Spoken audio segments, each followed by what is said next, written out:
Face a Face com Helena Tanuri. Que alegria, galera, mulheres lindas, participar de mais um congresso, o terceiro congresso de mulheres da Igreja Missão da Fé. E que privilégio estar aqui entrevistando Helena Tanuri.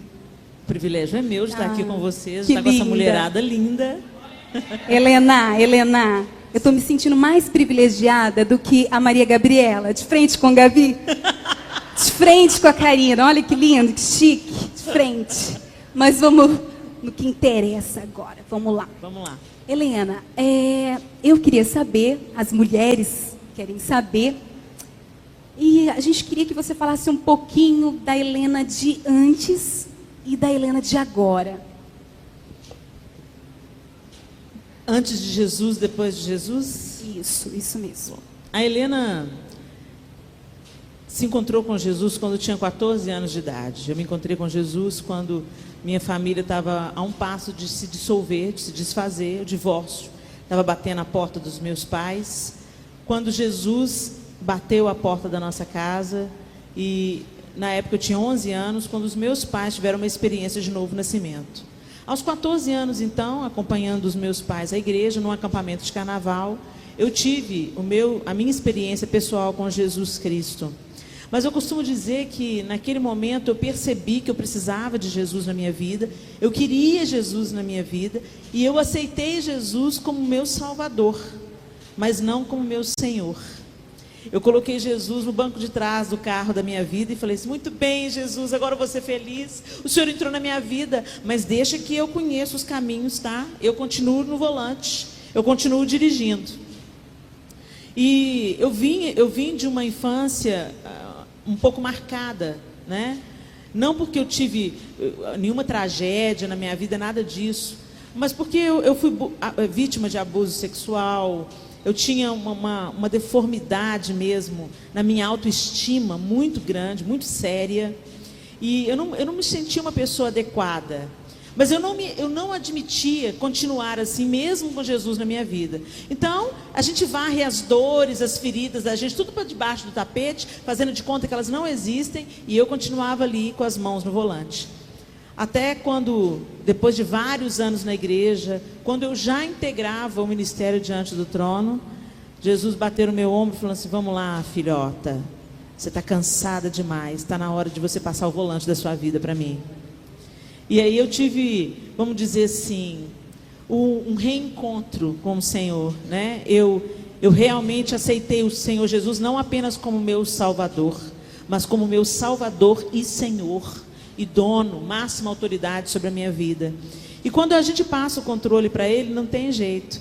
Ele mexe no nosso caráter. Então, até ali, aquele reencontro, eu era uma pessoa que amava Deus, eu era uma pessoa que trabalhava na igreja, eu era uma pessoa comprometida com as coisas de Deus, mas ao mesmo tempo, eu continuava invejosa, eu continuava ciumenta, eu continuava com estupim curto, explosiva, agressiva, eu não levava desaforo para casa, e a gente põe a desculpa no gênio, né? Não, eu sou assim, nasci assim, é o meu gênio, né? E na verdade eu precisava de passar por um grande processo de cura e libertação. E isso se deu então quando foi no ano que a gente gravou o Águas Purificadoras, o terceiro CD do Ministério Diante do Trono. O trabalhar do Senhor começou antes. Uns 3 anos antes, o Senhor já estava me apontando, já estava me mostrando as coisas erradas que estavam acontecendo, as deformidades da minha alma, as dores da minha alma. E dores na alma geram deformidade no caráter. E o Senhor falou: eu quero transformar o seu caráter, Helena. Deixa eu, o oleiro, colocar as mãos em você. Você ouviu a voz de Deus, né, Helena? Eu ouvi a voz de Deus, eu obedeci a voz de Deus. Não foi fácil, porque tratamento de caráter é algo que dói muito, né? O Senhor te leva àquelas situações que você não quer ir. O Senhor te leva numa situação de humilhação. O Senhor te leva numa situação de abandono quase, né? Todo mundo saiu de perto de mim. E aí foi só eu e o oleiro. Pela graça do Senhor, Ele deixou o João Lúcio, meu marido, por perto, para me sustentar, e a pastora Zenete, que foi quem cuidou de mim nesse processo de cura e libertação, que não foi num passe de mágicas, houve um momento, houve um marco, mas que a partir daquele marco eu comecei a conhecer o Senhor. Eu tranquei a universidade, eu voltei para o meu quarto, eu passei a adorar, a palavra que a gente falou aqui ontem, né? Eu passei a adorar, eu fui redescobrir Deus como meu Senhor e meu Salvador, e a partir disso Deus transformou a Helena. É claro que a Helena ainda está em obras, enquanto a vida, a obra de Deus para ser feita em nós e através de nós. Mas a Helena virou outra pessoa. Glória a Deus, né, Helena? Como é bom ser moldada pelo Senhor, né? Totalmente. Como é bom. Vamos lá, então. Nós sabemos que depois da sua saída do DT, Deus te levou pelo lado da ministração da palavra, não só da música. Deus te levou em vários lugares. E como que você tem conciliado a sua casa, os filhos, marido? O que você tem feito para conciliar tudo isso? Olha, eu entendo que o meu primeiro ministério é a minha casa. Porque foi a minha casa que Deus me entregou primeiro. É dos meus filhos que eu vou prestar contas diante de Deus. Do meu casamento eu vou prestar contas diante de Deus. Existem pessoas hoje que fogem dos problemas domésticos e se envolvem no ministério como uma fuga mesmo. E fazem permuta com Deus. Olha, Deus, eu cuido das suas coisas se o Senhor cuida da minha.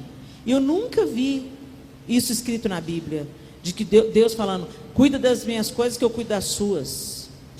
Deus nos confiou pessoas diretamente, nossos filhos, nosso esposo, nossa casa. A igreja é formada por lares saudáveis. Então, quando eu trabalho pela minha casa, pelos meus filhos, pelo João, para que a gente seja uma família equilibrada, eu estou cooperando com a igreja, porque eu estou gerando uma célula do corpo de Cristo saudável. Então, de segunda a sexta, eu sou mãe tempo integral.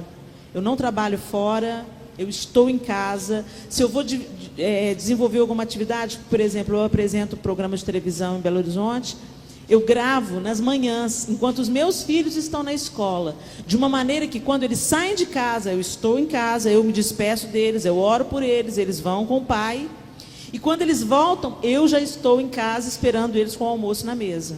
Então eles não sentem a minha ausência, de segunda a sexta. Se eu tenho que ir ao médico, dentista, eu procuro fazer isso o máximo possível durante os períodos da manhã, quando eles todos estão na escola. E às tardes eu procuro estar não apenas presente, de corpo presente, mas eu procuro estar junto, eu procuro estar atenta. Os filhos enviam sinais para a gente quando uma coisa está indo mal, quando uma coisa está errada, né? Também gasto tempo orando por eles, intercedendo por eles, por um novo nascimento, porque Deus não tem neto. Os meus filhos precisam nascer de novo. Eles conhecem Jesus, eles estão sendo apresentados a Jesus, mas eu estou gerando um novo nascimento na vida de todos eles. Aquilo que eu vivi só há 10 anos atrás, que eles vivam o mais breve possível. Que Jesus não seja apenas o Salvador, mas que Jesus também seja o Senhor da vida deles. Então eu oro muito por eles, já oro pelos cônjuges deles. Então eu entendo que esse tempo que a gente gasta em oração pela nossa família, e em coisas simples, como por exemplo, fazer a comida deles, cuidar da roupa deles, estar presente numa festa de escola, numa reunião de pais, isso é muito importante, essa presença, esse estar junto. E no final de semana, então, eu viajo. É muito raro a gente aceitar viagens às sextas-feiras. Eu prefiro viajar no sábado, porque é menos tempo de ausência de casa. Então, venho no sábado e volto no domingo, para ficar o mínimo de tempo ausente. E há umas 3 semanas atrás eu tive uma experiência muito legal, que o meu segundo filho, de 14 anos, me abraçou e falou assim: mãe, a gente sente muito a sua falta no final de semana. Aí eu, meu filho, eu também sinto muito a falta de vocês. E ele disse assim: mas a gente sabe que quando você vai, pessoas são alcançadas. E isso faz valer a pena, faz a gente aguentar a nossa saudade. Aí isso faz valer a pena, né? Ele ter essa consciência. Agora eu tenho no meu coração que eles são a prioridade. Eles são obra de Deus. Quando eu trabalho pelos meus filhos e pelo meu marido, eu estou trabalhando na obra de Deus. As pessoas têm um equívoco, pensam assim que obra de Deus é aquela que é feita só para a igreja, ou diante de muitas pessoas. Não. Quando eu sirvo os meus filhos, eu sirvo o meu marido, isso é a obra de Deus. Helena, literalmente você deixa a casa organizada. Literalmente, né? Sim. Para seguir ao Senhor. Exatamente. Deixa tudo organizado e vai adorar o Senhor, sabendo que seus filhos estão cuidados. Tudo está nas mãos do Senhor. Isso é perfeito. E baseado em tudo que você falou sobre ministério, família, eu queria que você deixasse uma dica agora para os líderes, os pastores, os ministros, que às vezes eles vivem para a obra de Deus, mas têm em prioridade a obra de Deus. E as outras coisas depois alcança. Qual é a dica que você... A dica que eu tenho para dar é encarar a família e o lar como obra de Deus. Deus instituiu igrejas a partir de famílias. A família já era projeto de Deus antes mesmo de Jesus Cristo instituir a igreja. O primeiro projeto de Deus foi a família. No Éden, foi a família. Logo, família é obra de Deus. Não tem que haver uma dissociação. O erro está porque as pessoas estão dissociando isso. Não, família é família, ministério é ministério. Não, família é ministério. Aliás, a própria palavra de Deus diz que é pré-requisito para que um homem ministre, para que uma mulher ministre o evangelho de Cristo, que a casa dele esteja em ordem, né? Quando a gente vê os deveres daqueles que são presbíteros, a gente vê lá que ele seja marido de uma só mulher, ou seja, que esteja com a vida particular em ordem. Como eu vou ministrar a outros, não significa que a minha família seja perfeita. Famílias perfeitas só em propaganda de margarina, né? Cada um tem os seus desafios, cada um tem os seus gigantes para matar todos os dias. Agora a gente tem que estar empenhado nisso, cuidando, assim como na igreja também, nos ministérios, a gente também tem as nossas adversidades, né? Então eu quero deixar para você que é líder, você que está assistindo esse programa, olha, não desassocia. Lá no Éden, Deus instituiu a família, primeira obra e instituição divina. Cuide da sua casa como ministério. Você vai ter que prestar contas diante de Deus daquilo que Ele colocou na sua mão. Glória a Deus, aleluia.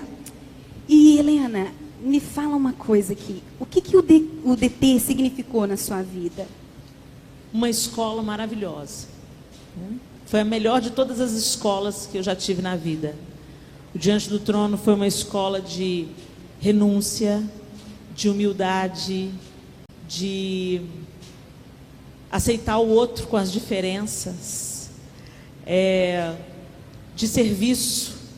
No Diante do Trono eu descobri o verdadeiro significado de serviço, que o meu dom, o meu talento não é para minha autopromoção, mas para servir o próximo. Foi uma escola maravilhosa. Aleluia, glória a Deus. Então vamos lá para a última pergunta, Helena. Qual foi a sua expectativa em relação ao seu livro?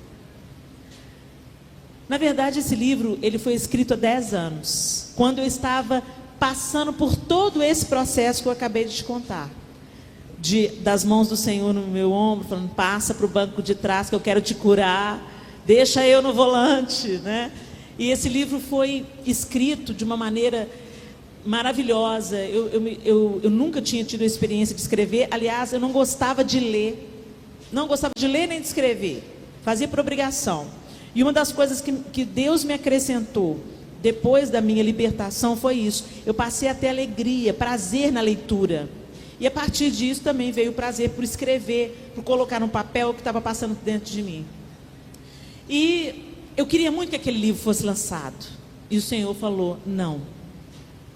Todas as portas se fecharam. E eu falava, mas Deus, esse livro está aqui, vai alcançar pessoas, vai encorajar pessoas. E Deus disse não.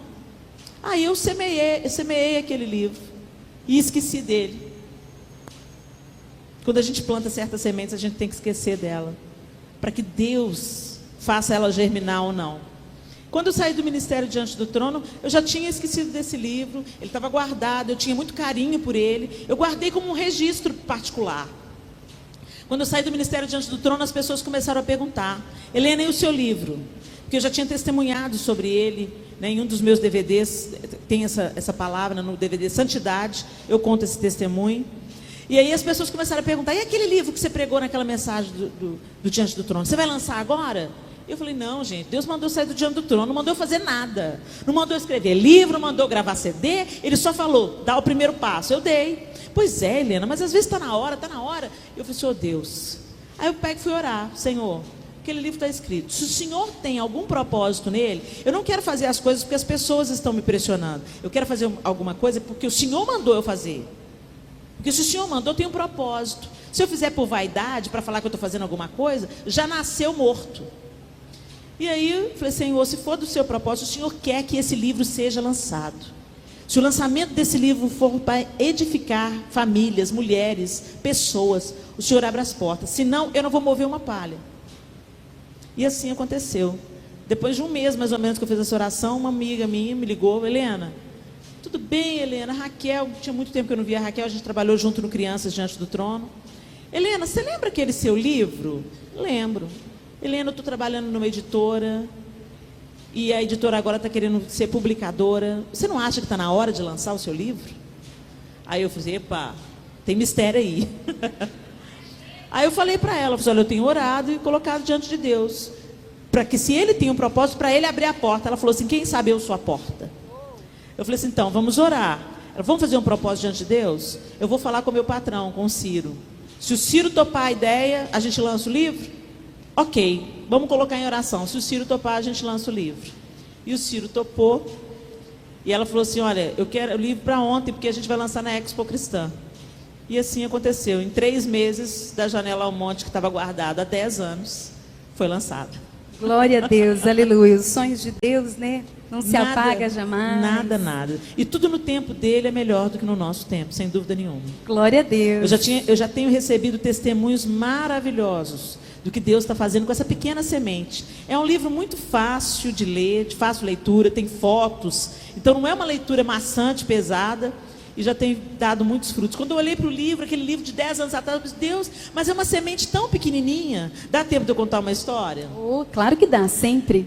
Eu falei, Deus, mas essa semente é tão pequenininha. E comecei a ler os manuscritos que eu tinha dentro do avião, voltando de uma viagem. Eu estava vindo de Natal para Belo Horizonte, e totalmente insegura, quando eu ia lendo aqueles manuscritos que eu escrevia 10 anos atrás, eu disse, puxa vida, Deus, mas esse livro é tão simples. E aí a moça que estava do meu lado, que eu nunca tinha visto na vida, me cutucou e falou assim, você é escritora? Eu olhei para ela e falei, sou o projeto de uma. Aí ela falou assim, e esse livro é seu? Aí eu olhei para ela e falei assim, é. Você está lendo? Ela, desculpa, eu não pude evitar. Aí ela começou a chorar. E ela falou assim, eu quero ler esse livro. Eu preciso ler esse livro. Aí naquela hora o Senhor falou, Helena, não é o que você escreveu, é o que eu vou fazer com o que você escreveu. Bom, vamos lá, né? A última. Chegou mais uma. Mais uma. Lena, o que você achou da Igreja Missão da Fé? Olha, eu não posso mentir, né, gente? Eu sou crente, uai. Bom, é muito pouco tempo para a gente ter uma opinião formada, mas o que eu pude ver é que é um povo apaixonado pelo Senhor. É um povo disposto a buscar o Senhor. É um povo destemido, um povo corajoso e um povo aberto para a palavra de Deus, sedento. E isso me dá grande expectativa daquilo que Deus faz, porque onde há o nosso vazio reunido, Ele vem para dessedentar a gente, Ele vem para matar a nossa sede.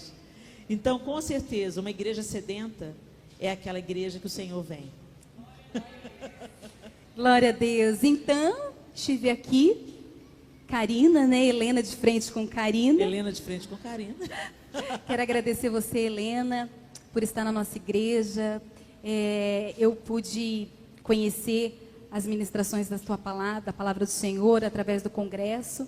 Mas agradeço a Deus por ter você aqui, uma palavra abençoada, que você continue sendo usada mais e mais pelo Senhor Jesus. E sei que o Senhor tem muito mais para te entregar, em nome de Jesus. Amém. Eu é que agradeço essa oportunidade de estar conhecendo essa igreja maravilhosa, essa mulherada sedenta.